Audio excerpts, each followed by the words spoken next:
જમ્મુ કાશ્મીરના અનંતનાગ જિલ્લામાં શનિવારે આતંકવાદીઓ અને સુરક્ષા દળો વચ્ચે ફરી એકવાર એન્કાઉન્ટર શરૂ થયું હતું। આતંકવાદીઓની હાજરી અંગે ઇનપુટ મળતા જ જવાબી કાર્યવાહીના ભાગરૂપે સેનાએ ગડોલ વિસ્તારમાં ઘેરાબંધી કરી સર્ચ ઓપરેશન શરૂ કર્યું હતું। જો કે 2 જવાન શહીદ પણ થયા છે। જમ્મુ કાશ્મીરના અનંતનાગમાં શનિવારના દિવસે એટલે કે 10 ઓગસ્ટના રોજ સુરક્ષા દળો અને આતંકવાદીઓ વચ્ચે એન્કાઉન્ટરની ઘટના સામે આવી। ડોડા જિલ્લાથી અનંતનાગમાં પ્રવેશ કરનાર પાકિસ્તાન સમર્થિત આતંકીઓએ અચાનક ભારતીય જવાનો પર હુમલો કર્યો, જે બાદ આતંકીઓ અને સુરક્ષા દળો વચ્ચે અથડામણ શરૂ થઈ હતી। આમાં 2 જવાન પણ ઘાયલ થયા હતા। તો બીજી તરફ ભારતીય સેનાના જવાનોએ પણ આતંકીઓને જડબાતોડ જવાબ આપ્યો હતો।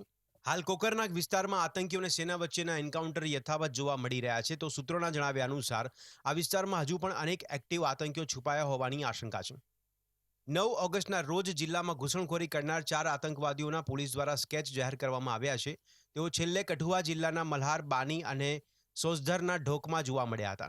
પોલીસે આતંકવાદીઓ વિશે માહિતી આપનારને 20 લાખ રૂપિયાનું ઇનામ જાહેર કર્યું છે। આ આતંકીઓ કઠુઆમાં સેનાના કાફલા પર થયેલા હુમલામાં સામેલ હતા। 8 જુલાઈના રોજ આતંકવાદીઓએ મચ્છેડીના દૂરના જંગલ વિસ્તારમાં સેનાની સર્ચ ટીમ પર હુમલો કર્યો હતો, જેમાં એક જુનિયર કમિશન્ડ ઓફિસર સહિત 5 જવાનો શહીદ થયા હતા।